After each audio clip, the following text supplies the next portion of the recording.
Hi, hello. So here we are again. Um, Today, I think I said I would be talking about animation, but um, I've actually changed my mind on that one, and instead, I'm just going to have a general conversation about what I'm doing and kind of what's going on. So if that's no interest, then click. Or in the case, I guess it's going to be a computer, so it's like click. Okay, so anyway, um, just got back from Dallas, and so from there, I think there would be two questions. One, why, and then two, who cares? And so I hope to answer both of those questions while also discussing some other things within this little blog here. So actually went to Dallas. A good friend of mine, Renee Garcia, um, needed some support on a shoot. So went out there to do that. Met a couple of really cool cats, Jason and Greg. Greg Cisco. Jason, I'm sorry, I can't remember last name, brother. um, but really cool cats, man, and we had a really great time out there. Great time. It's like party, whoa. No, actually, we were filming pretty nonstop. It was a real workout. Let's just say that. But spent time in Grapevine and some other cool places. I mean, I don't know Dallas. It's like I don't know why they call it Dallas. They might as well call it Dallas Plus or something. I don't know. Best I can come up with, but there's like 100 cities out there. It's not just one. And for a while, Tony and I and D7, we were out there. Um, I want to think 2 years. I know we had an office out there. A video which I'm going to put up, the co-commercial and some stuff. But while we were doing all that, we were in Dallas at the time. So Plano, we spent time in Plano and I think Addison. And again, I'm like, it was like Dallas, right? Tony met his wife out there, Stephanie. She was from Denton or going to school. And anyway, Denton came in the picture somehow. Okay, so again, I don't get Dallas. But moving on. No, we had a really great time, and I believe Greg had mentioned he's doing something here in the coming weeks, and so I told him I'd like to be available for that if possible. I love film, love making movies, love doing whatever, or picking up trash on set or something. I don't know. I like being around film people. So I mean, we really did have a good time. I was able to talk with them, and I mean, for those who've worked on film, you kind of you go over, sort of war stories, if you will, which they're pretty exciting, interesting, and probably the next question would arise is, well, why aren't they on this video? And I would say because it's my video. So, just kidding. No, seriously. I actually did want to film them or some people there and have them talk. That shoot was no joke, and we weren't done. I mean, every night it's like you were done, and it was like you were unconscious, and then just waking up, before dawn, well before dawn, to go at it again. So my film peeps, you know the feeling. So anyway, but while there, I've had this idea. I have a film, Zombie 17, that I just finished writing, and for those on my Facebook page, you'll have seen sort of the artwork behind that and all that. Well, and so maybe this can be an instructional on film. So in developing the project, um, at least the way that I do things, the first thing that I'll do, of course, is the screenplay. Then I send it out to readers, and the idea is that you hope that people are reading the script. And following that, I then do a development. I try and develop, excuse me, develop the what's considered to be the package, which is visuals on the production, or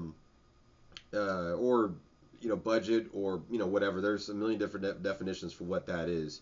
In my case, clearly, I'm a very visual person, so for Zombie 17, like I've already, I began with the character design in 2D format, and I'll have it here on the screen, and I went from that to like more of a stylized version that's closer to the physical uh, look of the character. I'm planning to do one on some of the other characters in the film, um, but continuing on about the package. I've moved and then I immediately went from there to working out some 3D videomatics, which I think they're called videomatics. I mean, I don't even know what you call them. I have this process where I will take pencil drawings and then scan them in and then cut them out and move the camera around, or at the very least try and show how that the sort of film takes shape from these pencil drawings. Now, with the animation and stuff that I've done, clearly those literally become the movie. With the film, in another sense, those become, sort of guidelines, if you will. Because the difficult part is, and one of the things I learned pretty quickly about film was, uh, I can create whatever I want, on paper. They're at a mall, or they're in a space station, or whatever. But when it actually comes to film, it's a whole different beast entirely, because your space station could be inside a warehouse, who knows? And so that's why they become more guidelines with live action film than, which again makes it more of a guideline. So that process, that animated deal where I take these things and animate them, I call animatics. Um, I've heard when you do them in 3D, they're called videomatics, but I don't know. I'm a stickler for nomenclature, which is why I'm going to all this trouble explaining the two, which again might garner a who cares. I don't know, but I care. So anyway, so I've begun that process of making 3D videomatics, and from that I'm actually going to segue a little bit into what Zombie 17 is about. So I made a song on my first album called Zombie 17. So it's based off a song on my album, and it's really loud, obnoxious music. If you watch the last blog, you can be a lot of head nodding there, going, "Yes, it's kind of obnoxious." But so it's punk rock music. I labeled that myself. I'm certain that if any of the punk rock gods shined in on, they would probably be a lot of head shaking. But anyway, the song is about this zombie who kills other zombies, which is, or the idea is something like that. But I mean that was the idea anyway when I performed this song and what have you. And so from there, I really don't like zombie movies at all. I don't. Actually, until I was working on a film called Blackout, writing it for 3 years, and before I did that, I wasn't really a big fan of horror film at all. And so I did like the Dawn of the Dead, the remake that Zack Snyder had done. I did enjoy that, but for the most part, yeah, I skipped past tense on horror films. But working on Blackout, was going to be my first horror film. Clearly, I'm going to do the research on that, and I felt that that's something I should do. So. Watched tons of horror movies, and I do not like zombie movies. I just don't like gross things. You know what I mean? Is like people bleeding and flesh and all that. Just to me, it's gross, and so not my cup of tea. So with Zombie 17, what I've kind of depicted or one in the script, and what I'm trying to visualize is something that's a zombie, but probably more reptilian in nature. And of course, as with everything else, I mean, I intend on making the feature, so I can't go all out and be like, this thing's got a tail and all this kind of business. So probably the best we can do is like, some face deal, like a makeup deal, and then maybe some hand deals. I'm still not sure on the hands though, because potentially the makeup department, and Andy will probably weigh in on this at some point with me later on. But in the makeup department, you have to get all those guys ready to shoot in the film, and it's not just that, but I mean, you're gonna have people, in the film. There's, motorcycle stunts and what have you. So, people falling off these motorcycles dressed up in the stuff. They're gonna get all scuffed up. So you have to do it, redo it, redo it, all this kind of business. And again, I'm not makeup department. I'm just, I'm throwing this out there. I got some years of experience. I'll shut up now about the makeup. But anyway, because I'm gonna talk myself into a boot. Probably Andy's boot. So anyway.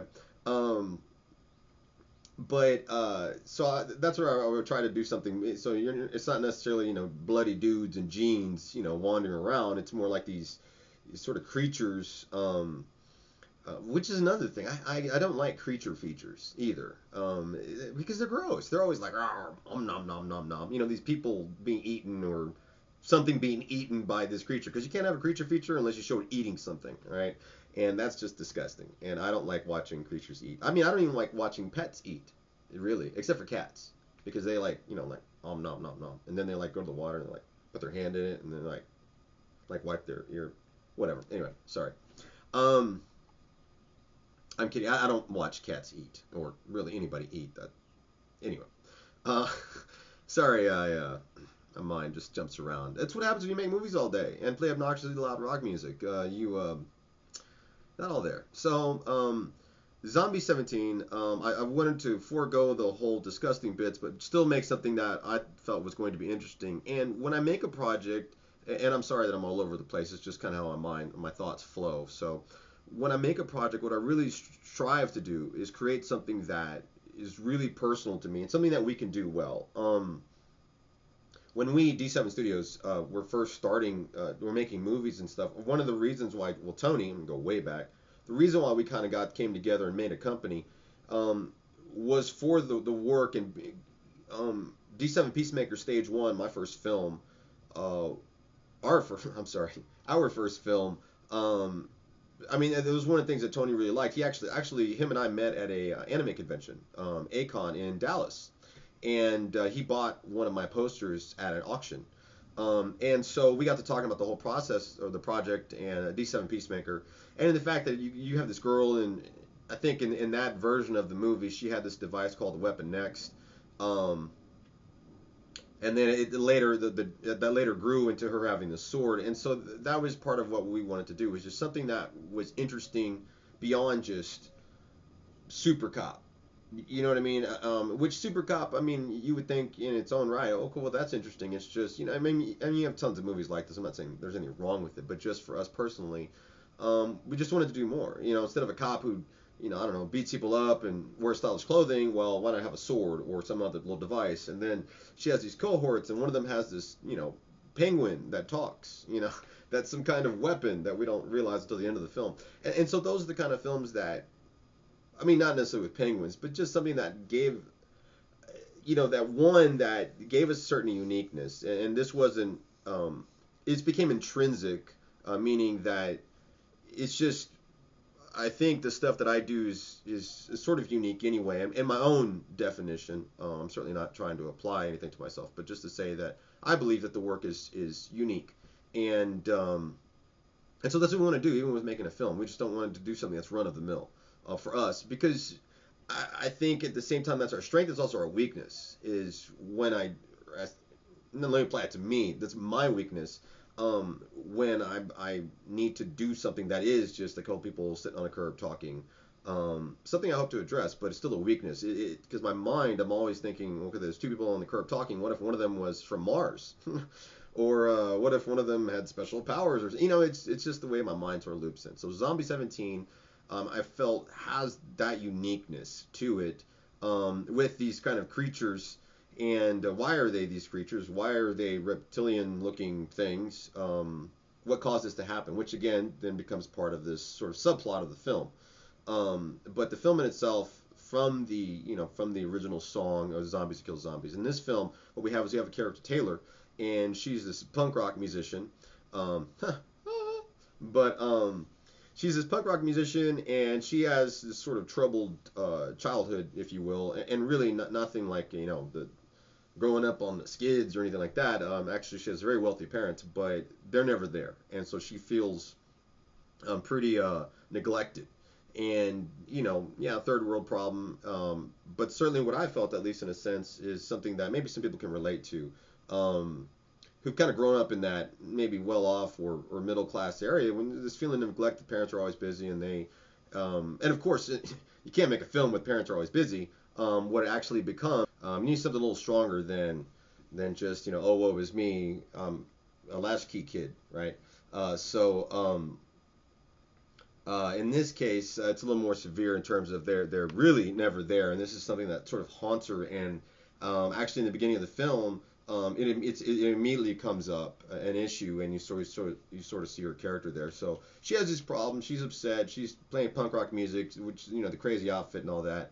And then comes the zombie apocalypse, and so the film after that will then follow her through this whole ordeal. In which case, she has some pretty cool run-ins, sort of how she lives now, and then all of these creatures and things or stuff that's going on which a lot of it is going to be shot in the forest. That's where actually a lot of it is. And then so she'll be sort of dealing with the zombie issue, and then of course she's going to run into a whole bunch of uh, soldiers, if you want to call them that, soldiers, people. Now again, this is it.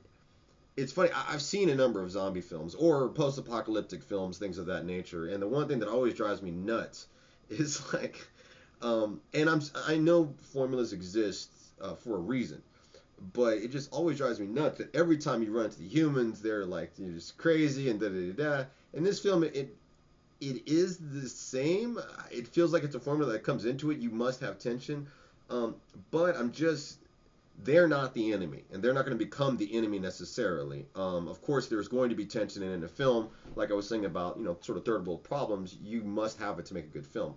But in this case, just for people, if you say the humans, all of a sudden it's like, oh, great, you're gonna have a movie that's 10 minutes about zombies and 90 minutes about people, and not just, and which is the reason why that happens in many cases is because people watching the film, and so you make movies about people. It's easier for people to relate to people than for them to relate to mindless creatures.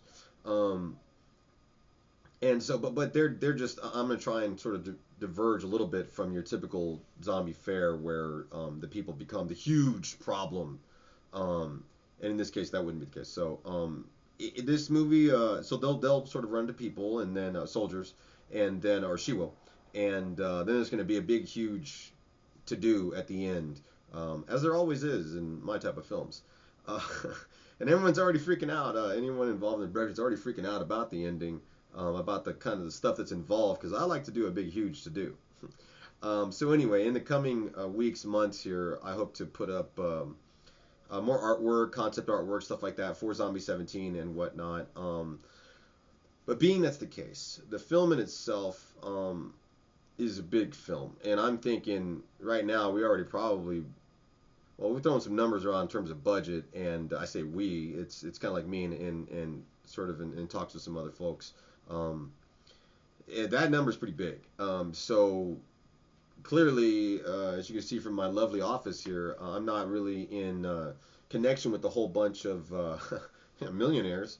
So it's going to be a real challenge to bring those funds together, as with any film, almost regardless of the budget. I don't care how small it is. If you need money, it's going to be hard to get it. Which is actually something I'm discussing here in a little bit. But uh, with Zombie 17, the plan is my plan as of thus far. I want to shoot a series called, right now I'm titling it Origin, and the idea is that it would deal with Taylor pre-film. So if you can make a prequel to a film that hasn't been made yet, this would be that. The idea would be that, of course, with any zombie movie, I don't feel like I'm spoiling anything here, but with any zombie movie, there's always some entity that's behind the apocalypse. I mean, sometimes it's just, there's this illness, but sort of Resident Evil types. There's always some corporation or someone. In this film or in this series, the idea behind it is to show Taylor in an environment. Why does she dress the way she does? What's with the guitar? What kind of music does she play? It's more of like a character study or whatever. But it's like, who wants to watch a freaking character study? So what I'm going to try and do here is answer some of those questions while sort of showing the character, and hopefully, if there's something people like about the character, I'll have that and just kind of understand that moving forward. And whoever does become Taylor in the actual film can feed off of that or read that or whatever. So I feel like it's going to be all good. So the idea of this series would be that you have the Taylor character living in her world, doing her things. The point is not to spoil anything from the film, which is surprisingly easy, as I've discovered by just kind of exploring this universe and writing it. I'm like, still keeping intrigue. And the whole deal would be that there is a person following her from this corporation that will be just keeping tabs on her. And right now, that's what I have in my mind.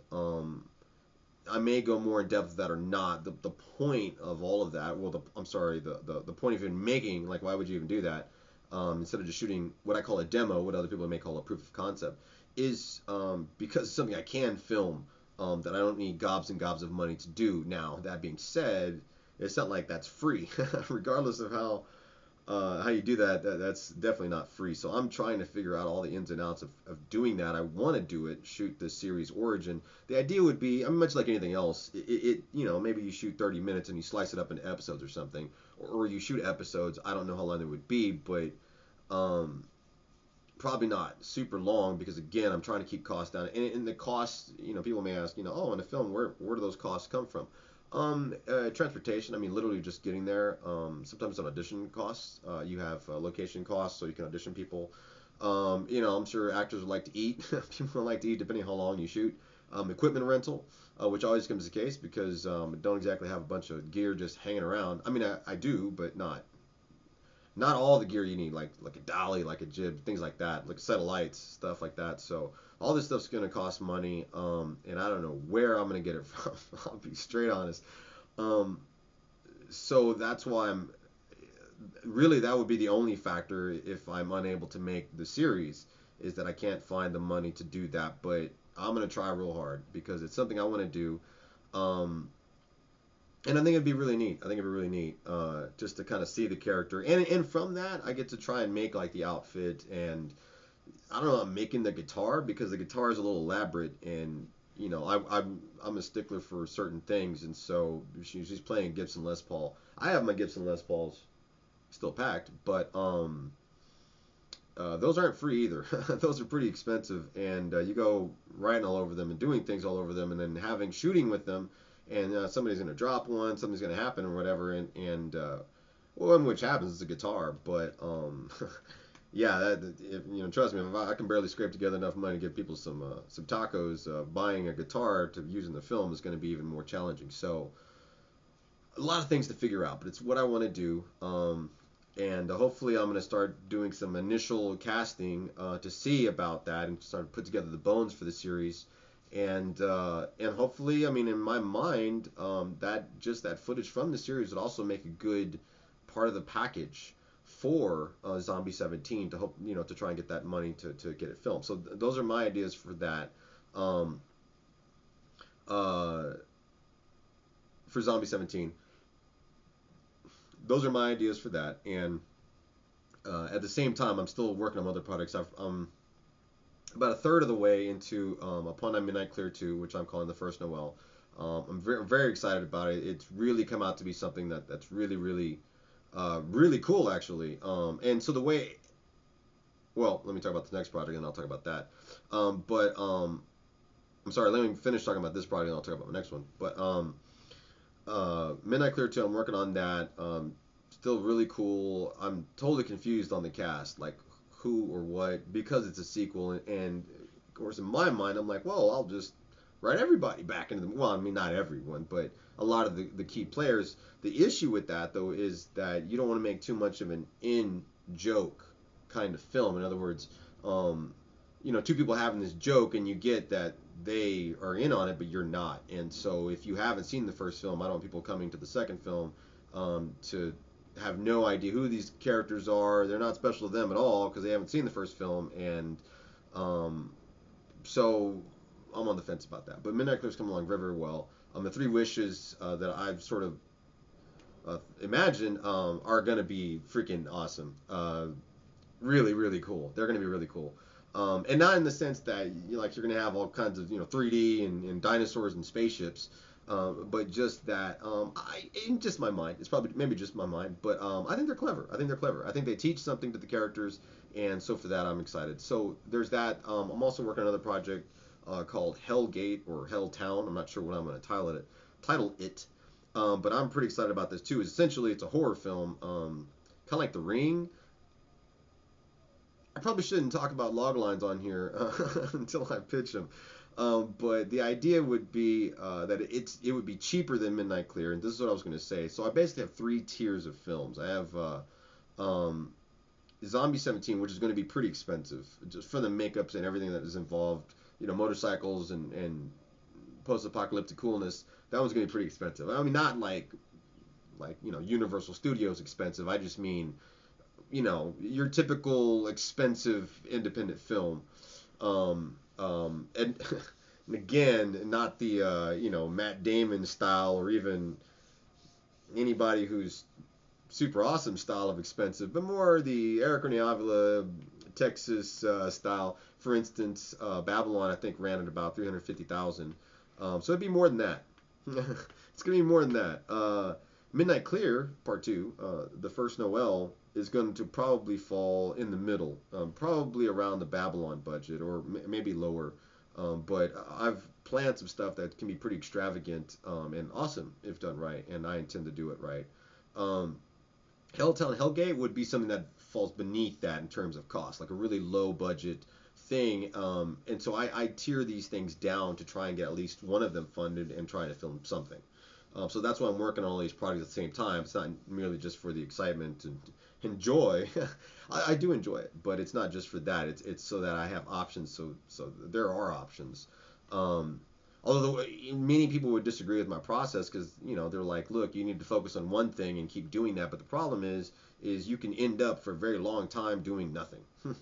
And I'm just not the kind of person who could do nothing. Now, I will say this. I will ask this. Right now, I'm really, really torn. I'm not gonna lie. I'm not gonna lie. It's hard to create something and then have to wait in any for me to wait for any amount of time. And trust me, I've been doing this a while, and in film there is nothing but waiting. I mean, you wait. So for me it's very, very difficult, and I have the animation stuff. Now I'm the only person doing that, period. And so um as a result the animation stuff is only partially animated, which for some people can feel like it's not the whole story, or it's not the whole um, they don't get the whole effect because the characters are not animated, fully animated. And so I'm hesitant to do that. But the plus side about it is that when I work on animation, it gets done. Like I don't have to wait on anyone because I do it myself. Work on a film, you have to wait forever. So I'm always torn about, man, I really would love to just polish one of the animations that I have, or just put it out there. I have Revelation episode 2, which really just needs to be colored. I have Nightfall, which I ended up rewriting almost the entire script. I have existing voiceover, D7 Peacemaker Nightfall. I'm sorry, this is it's a prequel to the trilogy that I've written. But I rewrote everything around the voiceover that was there. I finished that up. I love it. I think it would be just an awesome spectacle, which is another thing about animation that's really great. You really don't have to make compromises. I mean, clearly the animation obviously is going to be compromised, but when I want a big world, it looks big because I can draw it. I can draw it. I can create it. I can make it 3D, which makes it pretty awesome. So anyway, I'm really torn. I really wish I could do those. I'm always on the fence. Depending on how much waiting is involved in these other projects, if they can happen or what I hear about them, there's always that pull at my heart to go and do some animation. At the same time, I've got to finish my next album. And shoot a music video, but I don't know, man. Every time I think about music videos, I'm like, boo. So I'll bring this whole deal to a close. That's the stuff I'm working on. Sorry I've rattled on for so long. But one topic I think I just wanted to sort of bring up or reiterate, it was just something that when we were in Houston, in Dallas, myself, Greg, and Renee, we were at this dinner, and we were having this discussion about film. And and I just kind of wanted to reiterate it because I thought it was an interesting point.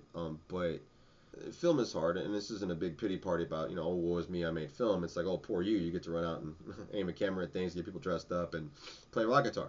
Um, it's but it there was a lot of sacrifice. Number one, clearly you're going to have people. You're always going to get and I say film. I mean, this really stretches across every art.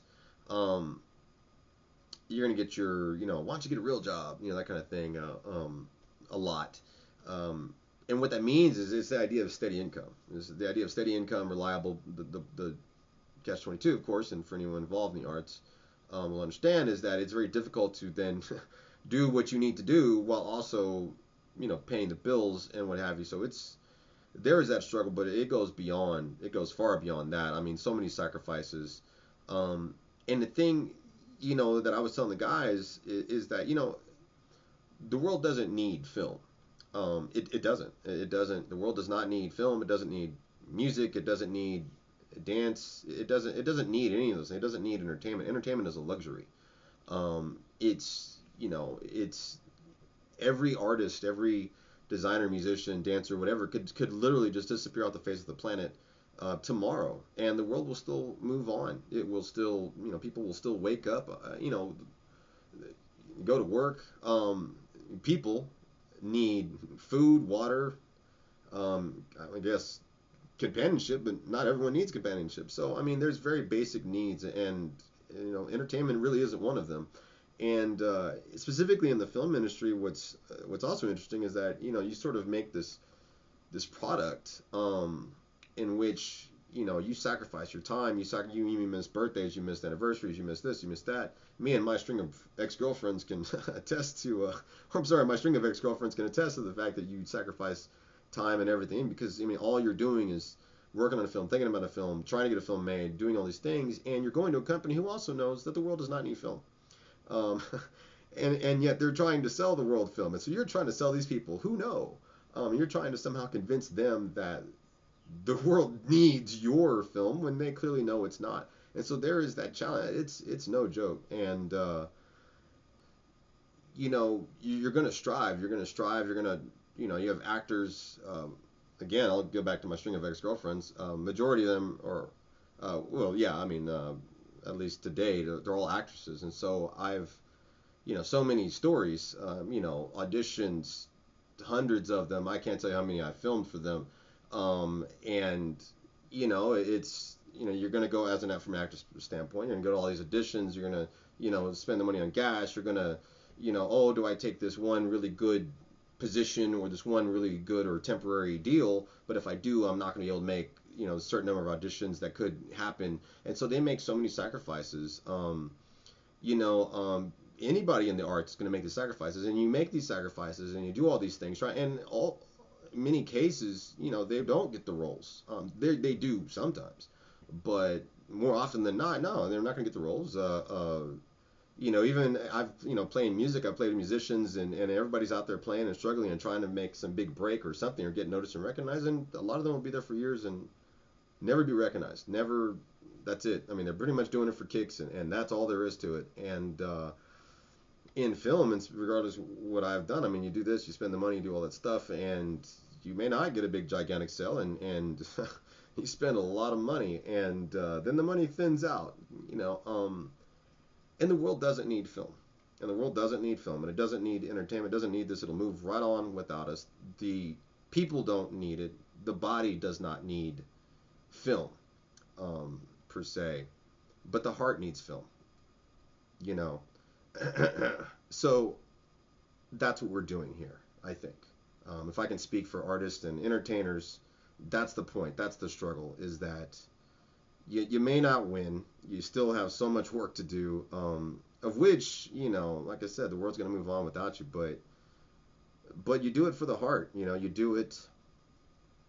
I think so. I think that's why we do what we do. So anyway, just to encourage my entertainment family out there, and just keep on trucking, because the heart needs us. The heart needs us, and what would the body be without the heart, right?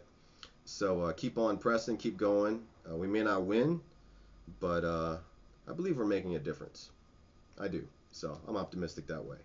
So thanks again, guys. I'm gonna sign off here, and I've probably been talking for way too long. But thanks for listening, and I've got to get to this mountain of work that I have in front of me. So, all right, peace.